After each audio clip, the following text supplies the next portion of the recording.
My desk make over part 2. അപ്പോൾ ഇത്രയാണ് എൻ്റെ ഡെസ്കുമെന്ന് പൊളിച്ചെടുത്തിട്ടുള്ളത്.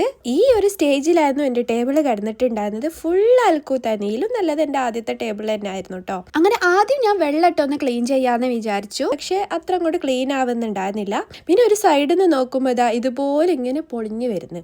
അപ്പോൾ വിചാരിച്ചു എന്തായാലും എനിക്ക് പണി കിട്ടിയ സാധനമാണല്ലോ, അപ്പോൾ അത് ഫുള്ളായിട്ട് ഇത് പൊളിച്ച് ഒഴിവാക്കാന്ന്. അപ്പോൾ അന്ന് അത്രയും ടൈം എടുത്ത് ഞാൻ അടിച്ച പെയിന്റ് ആണ് കാണുന്നത് കേട്ടോ. ഇനാമൽ പെയിന്റ് ആണ്. നോർമലി ഇങ്ങനെ പെയിന്റ് അടിച്ചാൽ ഇങ്ങനെ സംഭവിക്കോ എന്നുള്ളത് അറിയില്ല. എന്താ പറ്റിയെന്ന് എനിക്ക് ഇപ്പോഴും മനസ്സിലായിട്ടില്ല. ഇത്രയും പൊളിച്ചു മാറ്റിയിട്ടും അതിൽ ഒരു ഒട്ടിപ്പിടിക്കുന്ന പോലെ ഉണ്ടായിട്ട് പിന്നെ ഈ ഒരു തിന്നർ യൂസ് ചെയ്തിട്ടാണ് നമ്മൾ അതൊന്ന് തുടച്ച് ക്ലീൻ ആക്കി ഒട്ടിപ്പിടിക്കലൊക്കെ ഒന്ന് മാറി. എന്നിട്ട് ഇതേപോലെ വൈറ്റ് വാൾപേപ്പർ ഒന്ന് ഇതിൽ സ്റ്റിക്ക് ചെയ്ത് കൊടുക്കാന്ന് വിചാരിച്ചിട്ടോ. അതാണെങ്കിൽ കറക്റ്റ് ആ ഒരു ടേബിളിന്റെ വിടുത്ത് തന്നെ ആയിരുന്നു ഉണ്ടായിരുന്നത്. ലെങ്ത് മാത്രം കട്ട് ചെയ്യാനേ ഉണ്ടായിരുന്നുള്ളൂ. നമുക്ക് ശ്രദ്ധിച്ചു കഴിഞ്ഞാൽ നല്ല നീറ്റ് ആക്കിയിട്ട് തന്നെ അത് സ്റ്റിക്ക് ചെയ്യാൻ പറ്റുന്നുണ്ട്. ഇനി ഈ ഐറ്റംസ് ഒക്കെ ഇതിന്മേൽ ഒന്ന് എടുത്തേക്കണം. ബാക്കി നെക്സ്റ്റ് പാർട്ട്.